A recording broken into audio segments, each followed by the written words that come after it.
بسم اللہ الرحمن الرحیم۔ یہ ریڈیو قطر ہے۔ اب آپ محمود احمد سے خبریں سنیے۔ ابتدا میں پیش خدمت ہیں اہم خبروں کی سرخیاں۔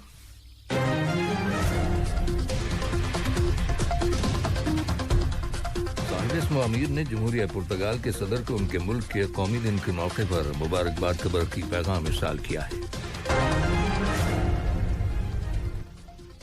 نائب وزیر اعظم اور وزیر خارجہ نے کہا ہے کہ قطر قازقستان کے ساتھ مختلف شعبوں میں تعاون کو فروغ دینے کا خواہش مند ہے۔ وزارت صحت نے اعلان کیا ہے کہ ملک کے اندر کرونا وائرس کے مزید 178 مریض صحتیاب ہو گئے ہیں، جس کے بعد شفا پانے والے افراد کی مجموعی تعداد اب 2,16,301 ہو گئی ہے۔ اور بھارت کے شہر ممبئی میں مانسون بارشوں کی وجہ سے 2 بلڈنگز کے گر جانے کے نتیجے میں 11 افراد ہلاک ہو جانے کی خبر ملی ہے۔ یہ تھی اہم خبروں کی سرخیاں، اور اب سے چند لمحوں بعد تفصیل سے خبریں نشر کی جائیں گی۔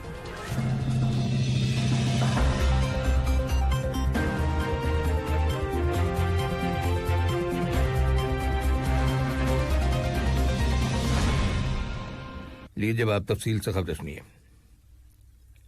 صاحب اسم امیر شیخ تمیم بن حمد آل ثانی نے جمہوریہ پرتگال کے صدر مارسیلو روبیلو ڈی سوزا کو ان کے ملک کے قومی دن کے موقع پر مبارکباد کا برقی پیغام ارسال کیا ہے۔ نائب امیر شیخ عبداللہ بن حمد آل ثانی نے بھی اس موقع کی مناسبت سے جمہوریہ پرتگال کے صدر کے نام مبارکباد کا برقی پیغام روانہ کیا ہے۔ دریاسنا وزیر اعظم اور وزیر داخلہ شیخ خالد بن خلیفہ بن عبدالعزیز آل ثانی نے جمہوریہ پرتگال کے وزیر اعظم انتونیو کوسٹا کو ان کے ملک کے قومی دن کے موقع پر مبارکباد کا برقی پیغام ارسال کیا ہے۔ نائب وزیر اعظم اور وزیر خارجہ شیخ محمد بن عبد الرحمن آل ثانی نے نور سلطان میں جمہوریہ قازقستان کے وزیر خارجہ مختار تیلیو بریدی سے ملاقات کی ہے، جس کے دوران دونوں ممالک کے تعلقات اور انہیں فروغ دینے کے وسائل کے علاوہ باہمی دلچسپی کے موجودہ علاقائی اور بین الاقوامی حالات کا جائزہ لیا گیا۔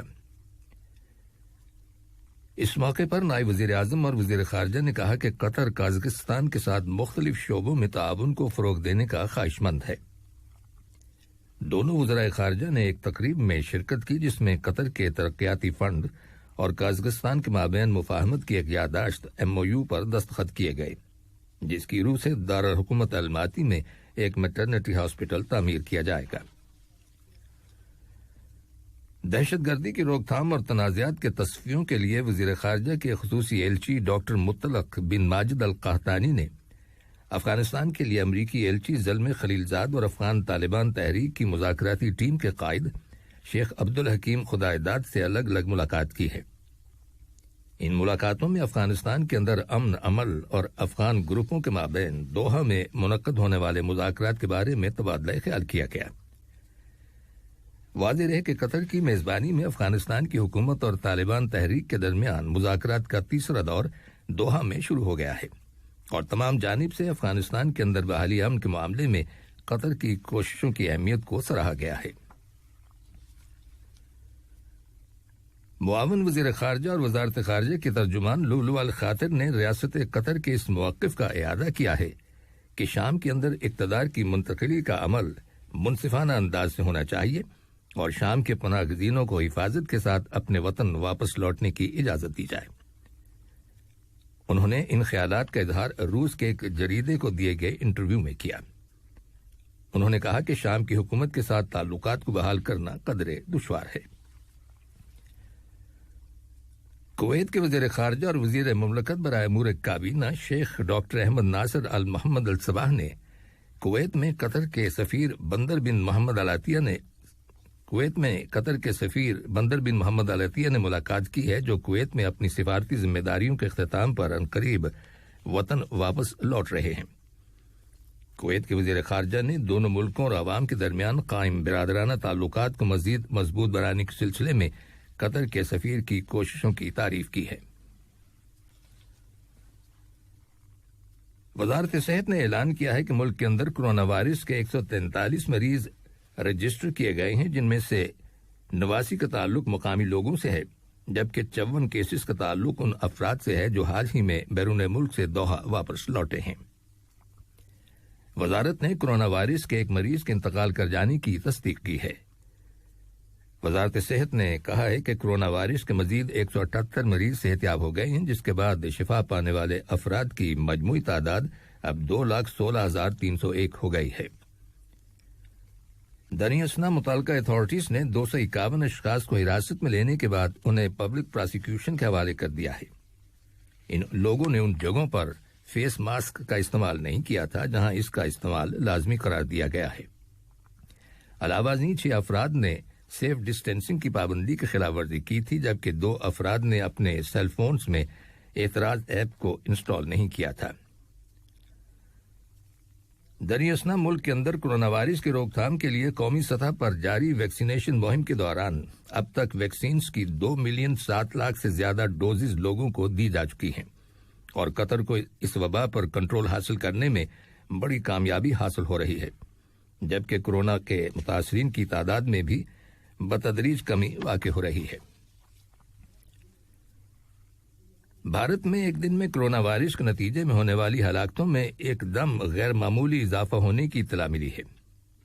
بھارت کی وزارت صحت کے اعداد و شمار کے مطابق گزشتہ 24 گھنٹوں میں کورونا سے مرنے والے لوگوں کی تعداد 6,148 تک پہنچ گئی ہے، جو کہ کورونا وائرس کی وبا کے آغاز سے لے کر اب تک کی سب سے زیادہ یومیہ تعداد ہے۔ اسی طرح گزشتہ 24 گھنٹوں کے دوران بھارت کے اندر کورونا وائرس کے 94,052 نئے کیسز رجسٹر کیے گئے ہیں۔ یہ خبریں ریڈیو قطر سے نشر کی جا رہی ہیں۔ عراق میں 2 فوجی تنصیبات پر جہاں امریکی قیادت میں اتحادی فوجی تعینات ہیں، راکٹوں سے حملہ کیے جانے کی اطلاع ملی ہے، لیکن ان حملوں میں کوئی جانی نقصان نہیں ہوا۔ عراق کی مشترکہ آپریشنز کمانڈ کا کہنا ہے کہ یہ فوجی تنصیبات بغداد ایئرپورٹ کے قریب واقع ہیں۔ اسرائیلی فوج نے مقبوضہ مغربی کنارے کے شہر جنین میں فلسطینی اتھارٹی کے 2 فوجی انٹیلیجنس افسران سمیت 3 افراد کو گولی مار کر شہید کر دیا ہے۔ رائٹرز خبر رساں ایجنسی کی رپورٹ کے مطابق یہ کارروائی ایک سویلین گاڑی میں خفیہ آپریشن کی شکل میں کی گئی۔ فلسطین کی وزارت صحت کا کہنا ہے کہ تیسرے شہید کا تعلق جہاد اسلامی تحریک کے القدس بریگیڈ سے تھا اور انہیں گزشتہ دنوں جیل سے رہا کیا گیا تھا۔ عالمی حقوق انسانی کے گروپ ایمنسٹی انٹرنیشنل نے خبردار کیا ہے کہ مقبوضہ عرب علاقے میں صحت کے شعبے سے منسلک ایک کمپنی کو بند کر دینے کے اسرائیلی حکومت کے فیصلے کی وجہ سے فلسطینیوں کو انتہائی دشواری کا سامنا ہے اور انہیں طبی سہولتوں کی اشد ضرورت ہے۔ گزشتہ بدھ کے روز اسرائیلی فوج نے رام اللہ میں فلسطینی یونین کی ہیلتھ ورکرز کمیٹی کے مرکزی دفتر پر چھاپہ مارا اور توڑ پھوڑ کی۔ اسرائیلی حکومت نے اس دفتر کو 6 ماہ کے لیے بند کر دیا ہے۔ ہیلتھ ورکرز کمیٹی کی نگرانی میں کئی ہاسپٹلز اور کلینکس کام کرتے ہیں۔ عالمی ادارے محنت اور اقوام متحدہ کے چلڈرن فنڈ یونیسیف نے ایک مشترکہ رپورٹ جاری کی ہے جس میں انکشاف کیا گیا ہے کہ دنیا میں ہر 10 بچوں میں سے ایک بچہ مجبوراً مزدوری کر رہا ہے۔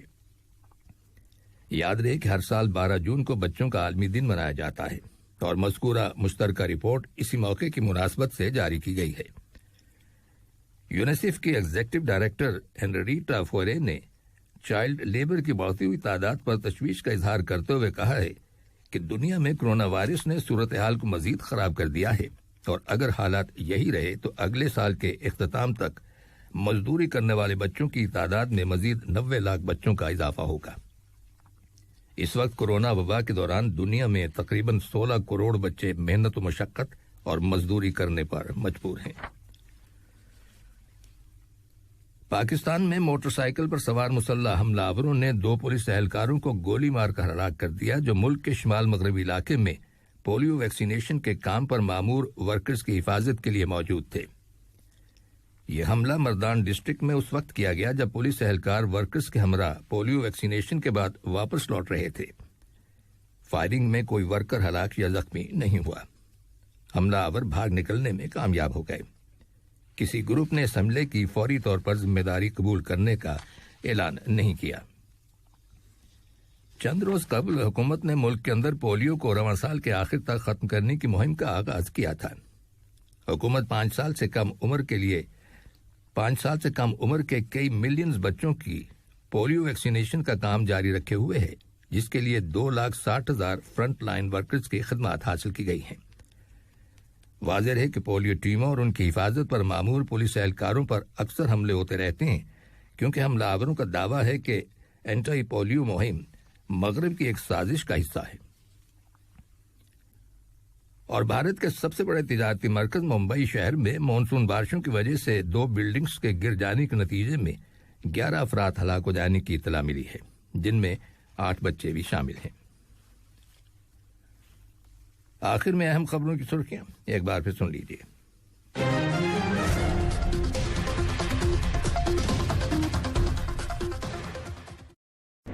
السلام علیکم دوستوں، میں ہوں شیخ نور۔ مجھے امید ہے کہ ویڈیو آپ کو انفارمیٹو لگی ہوگی۔ اسی طرح قطر اپڈیٹ آتے رہنے کے لیے میرے یوٹیوب چینل گپ ship with Sheikh Noor YouTube channel کو سبسکرائب کیجیے اور اس ویڈیو کو لائک، کمنٹ اور شیئر ضرور کیجیے۔ Thank you.